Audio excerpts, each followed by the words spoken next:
오늘은 가나안을 닮지 말라, 가나안을 닮지 말라는 제목으로 하나님 말씀 나누겠습니다.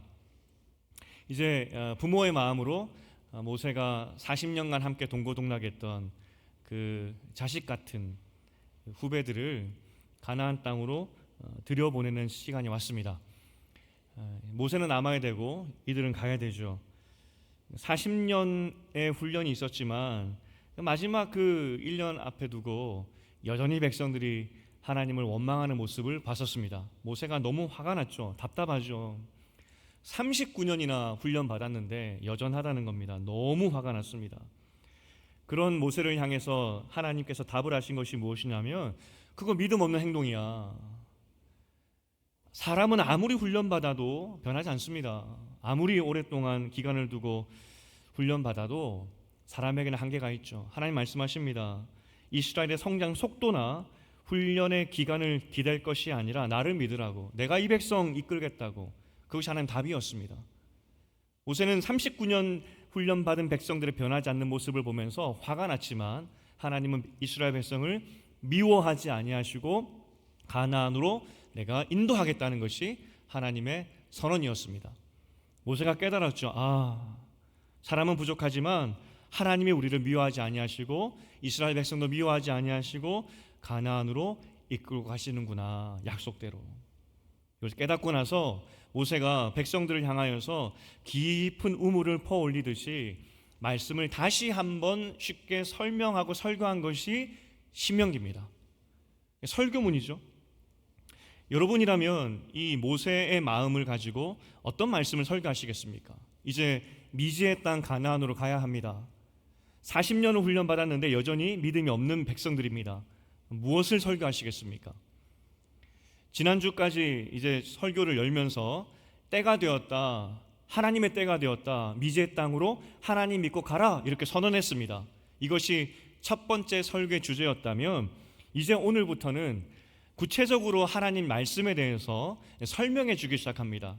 그들의 과거 모습부터 되짚어보면서 하나님의 말씀의 의미가 무엇인지를 설명해 주는 것이 오늘 본문부터입니다.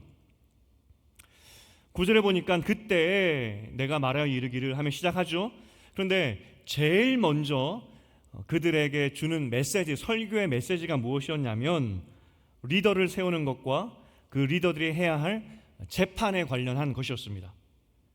참고로 다음 주제가 19절부터 나옵니다. 19절부터 주제는 무엇이냐면 정탐꾼을 보내서 실패했던 그 이야기를 해줍니다. 너희 그때 실패했었지. 실패했잖아. 19절부터 우리가 잘 알고 있는 정탐꾼의 이야기, 그래서 40년 동안 광야 생활할 수밖에 없었던 하나님의 징벌 이야기가 19절부터 나오게 됩니다. 여러분 잘 생각해 보십시오. 정탐꾼의 실패 이야기가 중요하다는 거 다 동의합니다. 그렇지, 모세의 설교문에 나올 법하지, 중요한 이야기지, 다 동의하실 것입니다. 그런데 그것보다 더 앞에 재판 이야기가 제일 먼저 모세의 설교 주제로 나왔다는 것에 대해서 여러분 좀 납득이 되십니까? 리더를 세우고 수령을 세우고 수령에 하는 일이 무엇이냐? 재판하는 거야. 재판 잘해야 돼. 이것이 첫 번째 메시지라는 것에 대해서 여러분 수긍이 되십니까? 지금 출애굽한 이후에 19절부터 나오는 이 정탐꾼의 실패까지 그 기간이 1년 2개월입니다. 그러니까 출애굽한 이후에 1년 2개월이 지나고 나서 정탐꾼의 실패 이야기가 나오죠. 그럼 그 1년 2개월 동안 공백이었을까요? 아무 이야기가 없었을까요? 굉장히 중요한 사건이 많았습니다. 시내산에서 하나님 율법 받았던 거, 하나님의 거룩함을 보았던 일, 성막을 지은 일, 그리고 만나와 메추라기를 먹기 시작한 일, 모세가 손이 올라가면 이기고 손이 내려가면 졌던 아말렉과의 전투, 기적 아니겠습니까? 그리고 금송아지 실패 사건까지. 그러니까 1년 2개월 동안 이 40일의 그 정탐꾼의 그 실패 이야기 전에 굵직굵직한 이야기가 참 많았습니다. 그 모세 입장에서는 이렇게 좋은, 그리고 이렇게 중요한 역사적인 사건을 그 맨 처음에 할 법도 한데 다 생략하고 재판에 대해서 먼저 이야기하고 있다는 겁니다. 아니, 재판이 그렇게 중요한가? 가나안 땅에 들어가서 재판관을 세우는 것이 그렇게 중요한가 싶죠. 여러분, 성경에서 재판관이 중요하다는 그 메시지를, 그 교훈을 본 적 있으십니까? 잘 없지 않습니까? 뭐 재판, 그게 뭐가 그렇게 대수일까, 큰 주제일까, 그런 마음이 든다는 것이죠. 오늘 설교의 질문은, 그리고 주제는 왜 모세가 첫 번째 주제로 재판관에 대한 이야기를 했을까, 그리고 하나님은 왜 그렇게 성경을 쓰게 하셨을까입니다.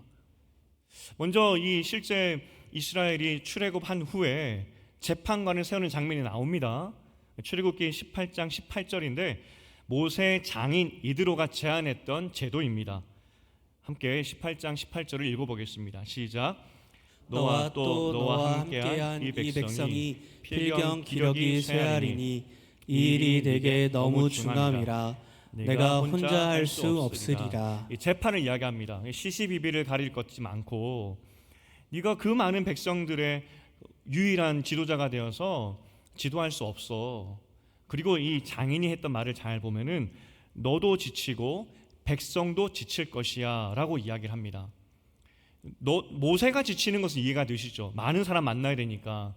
그런데 백성이 지친다는 그 말이 이해가 되십니까? 이렇게 예화를 드리면 금방 이해하실 겁니다. 관공서를 가든지 은행을 갔을 때 번호표를 뽑죠. 앞에 뭐 대기번호, 대기자 숫자 1명, 2명이면은 마음이 편안합니다. 곧 나겠구나. 그런데 앞에 대기 인원이 뭐 60명, 100명 이렇게 됐다 생각해 보십시오. 답답하죠. 만약에 모세가 한 명의 리더였고 그 모세를 만나기 위해서 사람들이 대기표를 뽑았다면은 뭐 1번, 2번이 아니라 수십만 번 대기자가 있는 번호표를 받았을 겁니다. 그러면 모세도 힘들고 백성도 힘들죠. 평생 모세 앞에서 재판 한번 받지 못하고 인생이 끝날 사람들이 훨씬 많았다는 겁니다. 그래서 이드로가 이야기하죠. 너도 지치고 백성도 지친다. 실제 오늘 본문에 보니까 모세가 이야기합니다. 우와, 이 수령 제도가 없었다면은 죽었을 것 같다. 9절에 보니까 나는 홀로 짐을 질 수 없었다. 12절에 보니까 첫 단어가 원어로 보면은 어떻게 하면서 절규하고 있습니다. 와, 이 제도가 없었다면 나는 정말 힘들어서 큰일 날 뻔했다고. 지금 수령들을 세워서 여기까지 오게 되었다. 그리고 앞으로도 이 수령 제도가 있어야 된다라고 이야기를 하고 있는 겁니다. 그리고 앞으로 수령을 계속 세워야 되는데 이들의 덕목을 이야기를 하고 있습니다. 13절에 먼저 3가지 덕목이 나오는데 뒤에 17절에 한 가지 더가 있습니다. 먼저 13절만 보면은 지혜가 있고 지식이 있고 인정받는 사람이라고 이야기하죠. 간단하게 설명드리면은 지혜는 복잡한 상황을 잘 판단하여서 길을 찾는 그 지혜자를 이야기하고요. 지식은 통찰력을 이야기하는 겁니다. 상황을 꿰뚫어 보는 것. 지금 두 사람이 와가지고 내가 옳다 막 이야기하는 게 재판 아니겠습니까? 그 사람의 마음을 꿰뚫어 볼 수 있는 통찰력.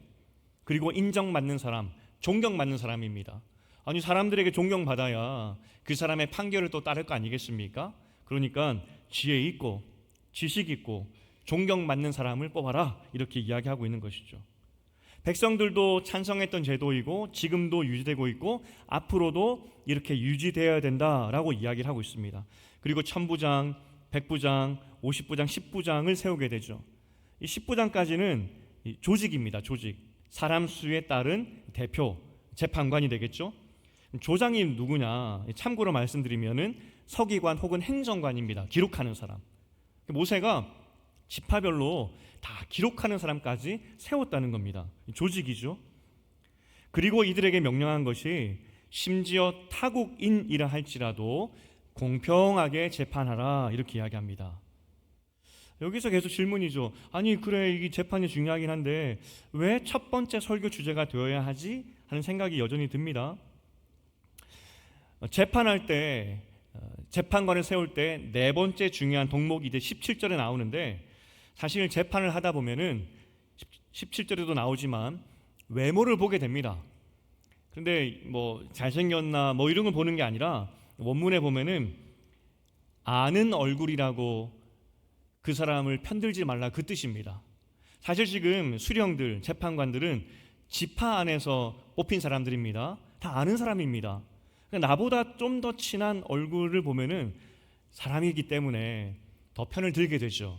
그러지 말라는 겁니다. 두 번째는 귀천을 따지지 말라는 거죠. 사람이 나보다 높고 또 나보다 잘 살면 왠지 마음 가운데 그 사람의 편의를 봐주고 싶은 것이 사람 마음 아니겠습니까? 그러지 말라는 겁니다. 이 모든 것을 다 통틀어서 저는 이 단어가 중요한 것 같습니다. 사람의 낯을 두려워하지 말라. 무슨 말이냐면 판결을 내리면 나름 승소한 사람은 얼굴이 밝겠죠. 하지만 패소한 사람은 울그락불그락 할 겁니다. 문제는 그 패소한 사람이 유력자라면 이후에 얼마나 많은 압력이 있겠습니까? 또 혹시 그 사람이 불량배라고 한다면 생명의 위협도 느낄 수가 있겠죠. 당신이 이렇게 판단했다고 판결했다고 하는 것들. 그래서 네 번째 수령의 중요한 덕목은 용기 있어야 된다. 낯을 사람 얼굴을 보지 말고 용기 있게 판단하라. 왜냐하면 재판은 하나님 것이기 때문에 사람에 휘둘리지 말고 권력에 휘둘리지 말고 하나님 앞에서 정직하게 심지어 나그네도 그 사람의 억울함을 풀어줄 수 있는 공평한 재판을 해야 된다. 그렇게 이야기하고 있죠. 이게 중요하다고 바울이 이야기합니다. 첫 번째 설교입니다. 아니 금송아지 이야기하면서 실패하면 안 돼. 혹은 만나와 메추라기 기적을 이야기하면서 하나님이 먹이실 거야. 이런 메시지가 더 중요해 보이는데 재판관 똑바로 세우고 재판 똑바로 해. 이것이 첫 번째 메시지라고요. 왜 그랬을까 하는 질문이 드는데 당시 배경을 좀 보면 지금도 법조인 한 명 정도가 집안에 있어야 된다라고 이야기를 하죠. 왜 그랬겠습니까? 사실 법이라는 것이 잘 사용하면 좋지만 권력에 때로는 치중하여서 약자를 짓밟는 것이 법 아니겠습니까? 그것이 인류 역사 가운데 많이 보였죠. 가나안 시대는 더 심했습니다. 지금이야 CCTV가 있고 과학 수사가 있고 그러니 객관적인 증거들이 있기 때문에 그래도 좀 덜한데 예전 가나안 시대는 CCTV가 없습니다. 과학 수사도 없습니다. 오직 재판의 중요한 결정의 기준은 증언입니다. 증언. 마을의 수령이 재판을 요청받게 되면 두 사람의 이야기를 듣고 때로는 그 증언자의 증언을 듣고 판결하죠. 하지만 결정적인 것은 증인들의 증언에 따라서 판단하게 된다는 겁니다. 그러니 언제든지 마음만 먹으면 증인을 매수할 수 있고 또 그 매수한 증인을 통하여서 얼마든지 판결을 바꿀 수 있는 것이 그 당시였습니다. 성경에서 이 재판의 이야기가 의외로 많이 나옵니다. 가장 대표적인 예가 이스라엘 역사상 가장 악했던 아합과 이세벨 시대입니다. 이세벨 이 왕비가 이 남편 아합 왕이 어느 날 나봇의 포도원을 너무 갖고 싶어서 그 나봇에게 돈 주고 팔래 아니면 나와 땅을 바꿀래 했는데 그걸 안 들어주는 겁니다. 그 남편이 전전긍긍하고 끙끙 앓고 있으니까 이 왕비가 가서 아니 왕이 그것 때문에 그러면 어떻게 하냐고 내가 뺏어주겠다고 내가 해결하겠다고 하죠. 그리고 그 왕비가 했던 일이 무엇이냐면 그 수령들에게 편지 보내서 증인 2명 매수하여서 거짓 증언하게 만들어서 나봇을 죽게 만들라. 그것이 이 이세벨 왕비의 계략이었습니다. 한번 그 내용을 열왕기상 21장 8절부터 10절까지 읽어보겠습니다. 시작. 아합의 이름으로 편지를 쓰고 그 인을 치고 봉하여 그의 성읍에서 나봇과 함께 사는 장로와 귀족들에게 보내니 그 편지 사연에 이르기를 금식을 선포하고 나봇을 백성 가운데 높이 앉힌 후에 불량자 2사람을 그의 앞에 마주 앉히고 그에게 대하여 증거하기를 내가 하나님과 왕을 저주하였다 하게 하고 곧 그를 끌고 나가서 돌로 쳐 죽이라 하였더라. 성읍의 장로들, 귀족들, 그러니까 재판관, 두령에게 편지 쓴 거죠. 불량배 2사람을 섭외하라. 원어로 보면은 쓸모없는, 우리나라 말로 하면은 건달, 아무 하지 않는 건달. 동네 사람들이 다 아는 건달 2명을 섭외하는 겁니다. 다 아는 사람입니다. 그 건달 2명이 나봇을 향해서, 그 경건했던 나봇을 향해서 거짓 증언하게 되는데, 그 두 사람의 증언 때문에 믿음 좋았던 나봇이 억울하게 죽게 됩니다. 그 수령들도 다 알죠. 하지만 증언하는 사람이 있었기 때문에 합법적으로 죽일 수 있었던 겁니다. 돈의 힘이고 권력의 힘이죠. 여러분, 이 사건에서 하나님께서 이세벨을 멸망시키는 예언을 주시는데, 이세벨이 악한 여왕이었지만 그 호고 많은 죄 중에서도 이 나봇 사건 때문에 내가 반드시 벌하겠다 말씀하셨습니다. 하나님이 재판을 굳게 만들고 억울하게 죽게 만든 이 사건을 향하여서 분노하셨다는 겁니다. 그 어떤 것들보다. 아모스 시대도 마찬가지입니다. 아모스서라는 책이 있는데, 이 책은 북이스라엘이 멸망하기 40년 전에 쓰여진 책입니다. 그러니까 불과 몇십 년 후면은 나라가 망합니다. 그런데 희한하게도 그때 북이스라엘이 마지막 불꽃을 태우듯이 가장 부강했고 가장 부유했던 시대를 살게 됩니다. 그 이유가 있는데, 그 당시 강대국들이 내전 때문에 힘이 없었어요. 그러니까 이제 북이스라엘이 그 틈에 힘을 얻게 되는데, 문제는 권력자들이 재판관과 결탁하여서 약자들의 재산을 다 빼앗아오고 아주 고금리의 고리대금업을 하여서 가난한 사람들의 재산을 다 빼앗아와 버립니다. 심지어 이것은 사극에나 나올 법한 그런 이야기인데, 빚을 갚지 못한 사람들에 대해서는 신발 한 켤레 값에 노예로 팔려버리는, 그것이 북이스라엘의 멸망 40년 전의 이야기였습니다. 하나님께서 그렇게 재판을 굳게 하여서 가난한 사람들을 괴롭히는 그 북이스라엘 향하여서 그래서 아모스 선지자를 보낸 겁니다. 아모스 5장 24절에 우리가 잘 알고 있는 이 말씀이 나오는데 한번 읽어보겠습니다. 시작. 오직 정의를 물같이 공의를 마르지 않는 강같이 흐르게 할지어다. 무슨 말이냐면 재판 똑바로 하라고. 왜 돈 있는 사람과 권력 있는 사람들이 그 재판관을 매수하여서 어떻게 그 법으로, 그 재판으로 악한 사람의 것들을 빼앗을 수 있느냐. 재판 똑바로 해. 이것이 하나님의 꾸중이었고, 또 그것 때문에 이스라엘 백성이 망하는 거 아니겠습니까? 예수님의 시대는 어땠을까요? 예수님의 시대에도 법에 이 재판의 이야기가 나옵니다.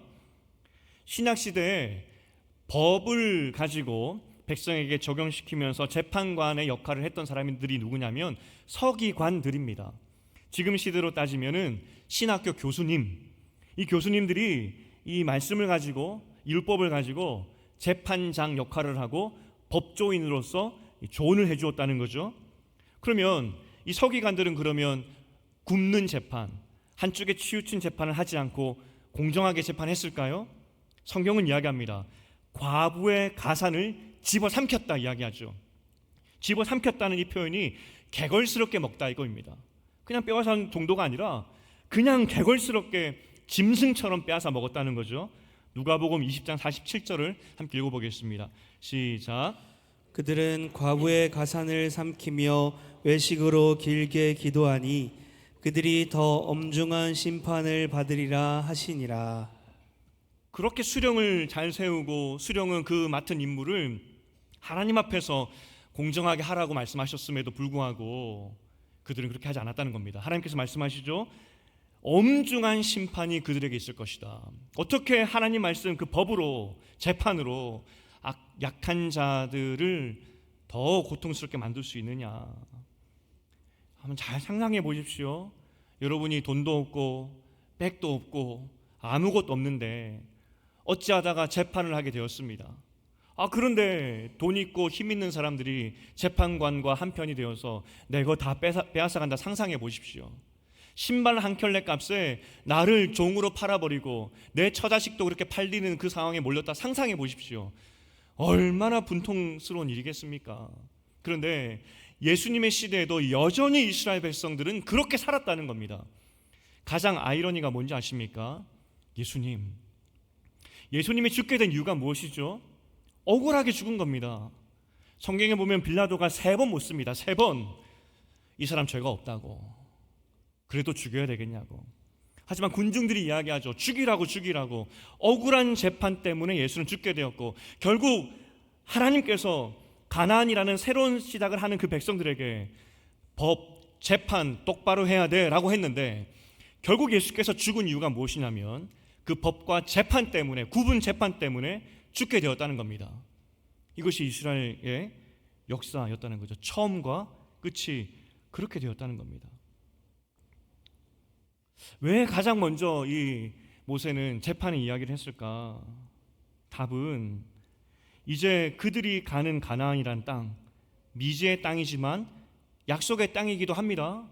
하지만 여러분 잘 생각해 보십시오. 가나안 땅은 무법천지입니다. 돈 있는 사람이, 권력자가 약자를 짓밟는 무법천지입니다. 얼마든지 이 재판을 굽게 할 수 있는 곳이 가나안 땅입니다. 그들이 가는 세상이 그러하다는 겁니다. 하나님 말씀하시죠. 너희가 가서 살아가야 될 땅이 그 땅인데 너희는 가서 가나안 사람처럼 살면 안 돼. 가나안 사람처럼 똑같이 살면 안 돼. 나그네라 할지라도 그에게 공평하게, 공정하게 재판해야 돼. 이것이 너희가 세상 가운데 살아갈 다름이야. 첫 번째 설교의 주제가 그래서 무엇이냐면 이 재판이 상징하는 것은 세상의 문화입니다.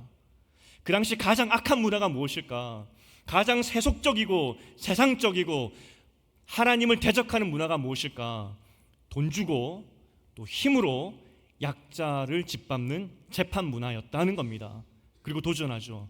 세상 문화가 그러한데 너희는 가서는 그렇게 살면 안 돼. 너희는 달라. 너희의 재판은 달라야 돼. 이것이 첫 번째 설교의 메시지라는 것입니다. 10계명의 9번째 계명에도 이렇게 말씀하십니다. 출애굽기 20장 16절 함께 읽어보겠습니다. 시작. 내 이웃에 대하여 거짓 증거하지 말라. 여러분 이게 단순히 거짓말하지 말라는 그런 정도 의미가 아닙니다. 10계명은 세상 속에서 하나님 백성이 최소한으로 지켜야 하는 법, 다름을 위해서 지켜야 하는 법이 10가지가 있었는데 그 중에 하나입니다. 거짓 증언하면 안 됩니다. 돈 받고 다른 사람들은 다 권력의 편에 서서 거짓 증언한다 할지라도 하나님 백성은 그러면 안 된다는 겁니다. 가나안 땅 들어가면 모든 백성들은 다 그렇게 하더라도 너희는 그렇게 하면 안 돼. 다름, 그것을 이야기하고 있다는 거죠. 첫 번째 설교는 다르다. 너희는 달라야 된다.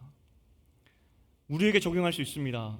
우리도 가나안이라는 세상을 살고 있습니다. 악한 세상이죠.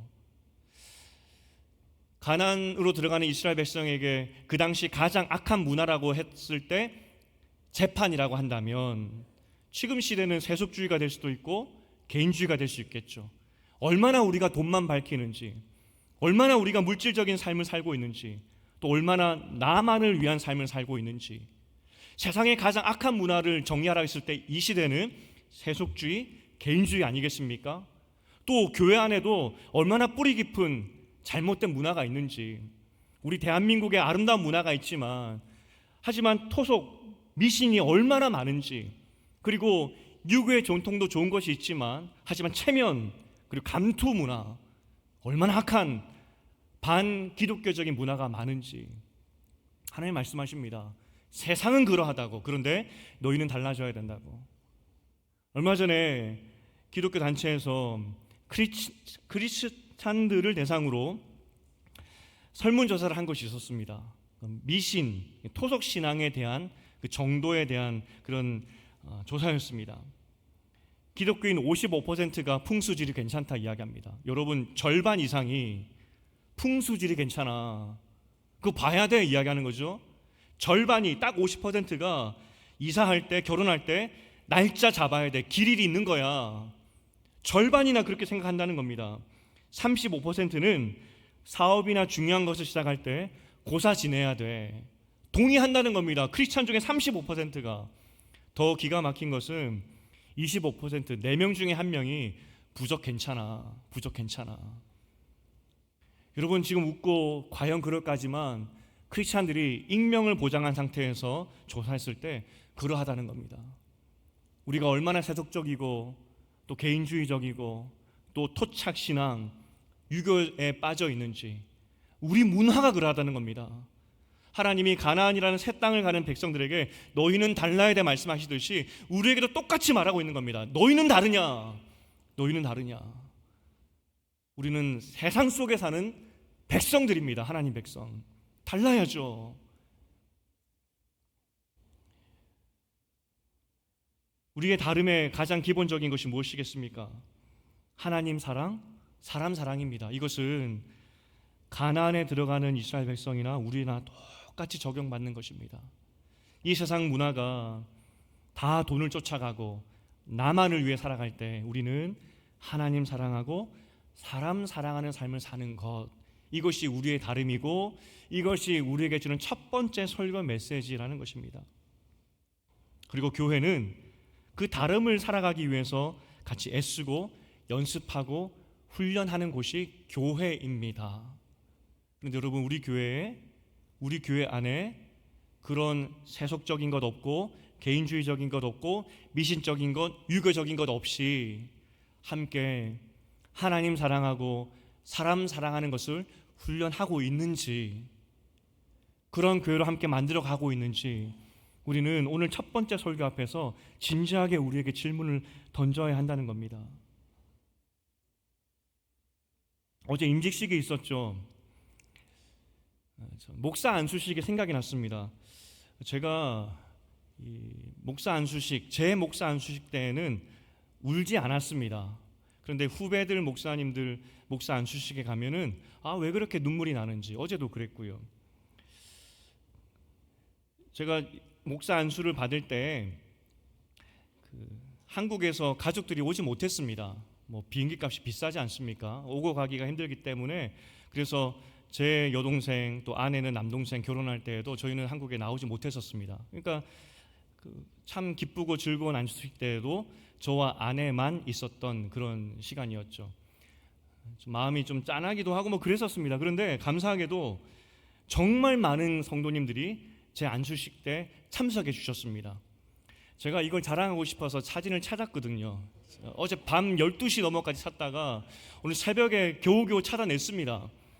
그래서 아내에게 카톡을 했죠. 보여드릴까? 했더니 그러면 안 돼 그러더라고요. 정말 감사했습니다. 안수식 때 많은 분들이 오셔서 기도해 주시고 축하해 주셨죠. 너무 감사했습니다. 제가 이걸 말씀드리는 이유가 무엇이냐면, 그 당시 안수식 때 분위기가 보통 다 안수받는 목사님들, 사모님들은, 또 특별히 목사들은 우는 분위기였습니다. 약간 눈물을 흘려야 됩니다. 왜냐하면 경건하고 또 그 직분을 받는 거에 대해서 감사한 마음으로 눈물을 흘리는 것이 그 당시 약간의 문화라고 할까요?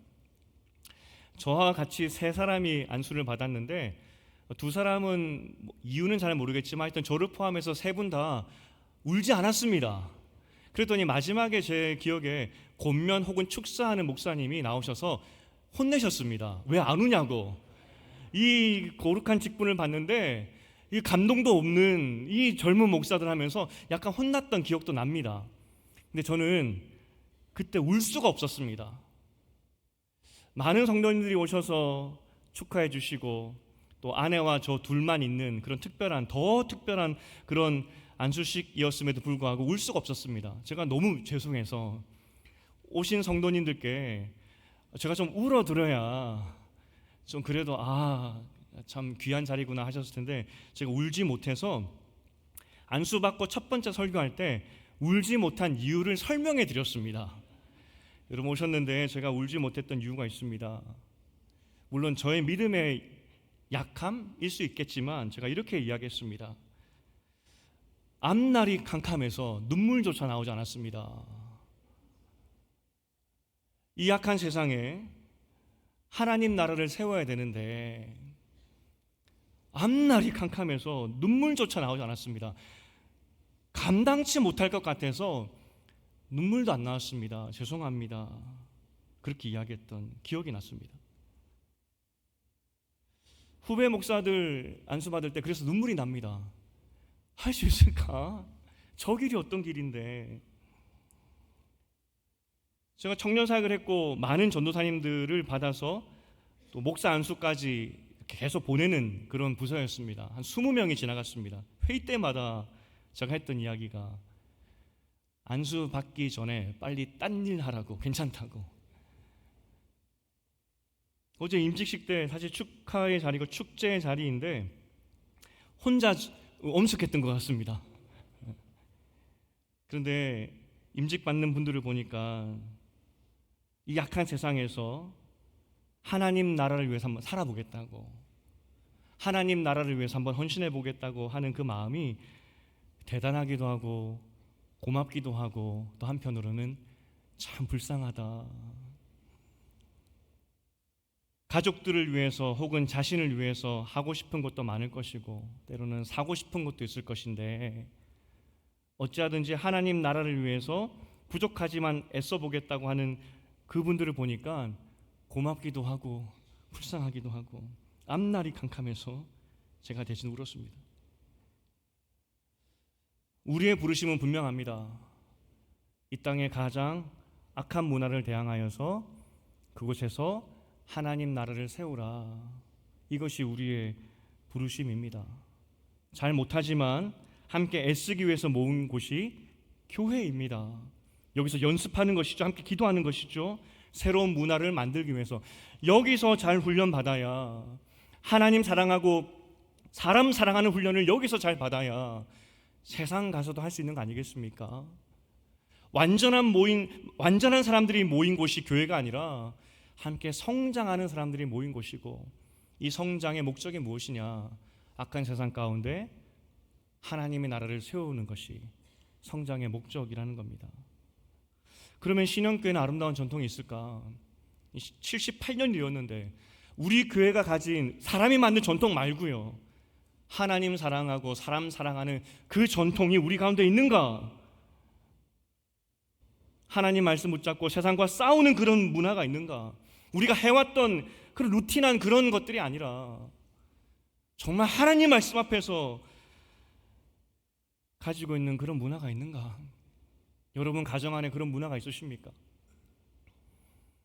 그리고 여러분 삶 가운데, 세상 가운데 살아가는 동안에 나는 적어도 하나님 백성이니까 이렇게 살아야지 하는 그런 결단과 각오와 애씀, 그런 모습들이 있는가? 지난 5월 달에 자녀 축복 기도가 있었습니다. 안수하는 시간이었습니다. 제가 설교 중에서 저희 아이가 중학교 2학년인데 뱃속부터 해왔던, 항상 했던 기도 문장이 있다라고 말씀드렸죠. 나중에 설교 후에 아이와 걸어가는데 아빠가 나 뱃속부터 기도했다는 그 내용, 나 뭔지 생각이 났어. 당연히 생각나야지, 맨날 해줬으니까. 그 구절이 무엇이냐면 하나님께 사랑 많이 받고 사람들에게 사랑 많이 주는 사람 되게 하소서입니다.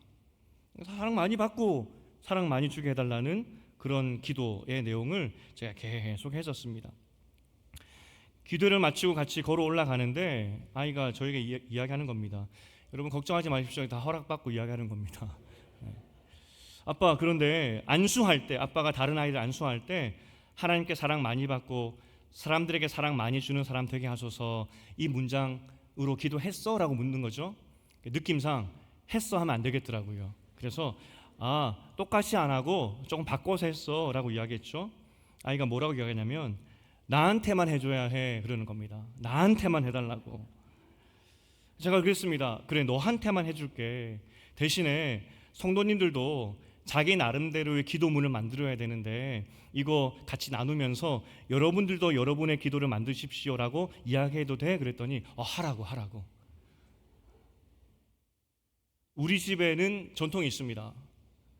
저도 부족하고 세속적이고 저도 개인주의적이고 한 인간이지만 그래도 하나님께 사랑받아야, 하나님의 은혜를 받아야 살 수 있는 존재라는 것을 알기 때문에 하나님 나에게 은혜 주시옵소서. 그리고 그 은혜를 누릴 뿐만 아니라 나눌 수 있는 은혜도 허락하여 주시옵소서. 많이 나누게 하여 주시옵소서. 이것이 우리 집의 전통입니다. 여러분은 삶과 여러분의 가정에 이런 전통이 있으십니까? 그리고 우리 교회는 이런 전통이 있습니까? 아니, 젊은 목사가 매번 새로운 문화, 전통 이야기하니까 옛것 다 부정하느냐라고 생각할 수 있겠죠. 저는 본질을 이야기하고 있는 겁니다. 본질. 우리의 신앙생활, 우리의 교회 생활의 본질은 악한 세상 가운데 어떻게 하면 하나님 나라를 세울까, 그것을 함께 기도하고 연습하는 곳이 교회라는 거죠. 그리고 우리 교회는 과연 그러한 교회인가? 세대는 바뀌고 시대는 바뀔 겁니다. 하지만 한 가지는 분명합니다. 우리는 하나님 사랑하고 그 사랑을 사람 사랑하는 데 쓰는 존재로 부름받았다는 겁니다. 그리고 이 삶을 이 세속주의, 개인주의, 유교와 미신에 빠진 이 나라에서 실천하고 실현하는 사람들이 우리라는 것이죠. 이것이 교회입니다. 어제 임직자들 세워졌는데 또 사람들이 세워지고 또 교회당을 위해서 함께 기도하고 있습니다. 간절히 바라기는 우리의 이 애씀과 우리의 이 노력을 통하여서 이 땅에 하나님의 나라가 세워지기를, 부족하지만 하나님의 든든한 나라가 세워지기를 간절히 주의 이름으로 축복드립니다. 제가 이 문장으로 오늘 말씀을 마치고 싶습니다. 여러분, 이 세상의 악한 권력들은 거짓 증인을 세워 의로운 나봇을 죽이듯 가장 의로우신 하나님의 아들 예수 그리스도마저 불법적인 밤의 재판을 통해 십자가에 못 박았습니다. 그러나 주님은 그 가장 억울하고 불의한 재판을 묵묵히 받으심으로 죄인인 우리를 향해 너는 무죄다, 너는 의롭다는 가장 완벽하고 영원한 판결을 내려주셨습니다. 그 십자가의 은혜를 입은 자들만이 이 세상에서 가나안의 방식을 거부하고 십자가의 방식으로 사랑하며 살 수 있습니다. 간절히 바라기는 오직 십자가의 도로 살아가셔서 이 악한 세상에 아름다운 하나님 나라 세우고 또 우리 교회 안에서 이것이 잘 훈련되어서 하나님의 일꾼들이 많이 배출되는 그러한 힘있는 교회 되기를, 여러분의 또 아름다운 문화가 각 가정과 개인의 삶 가운데 정착되기를 주의 이름으로 축복드립니다.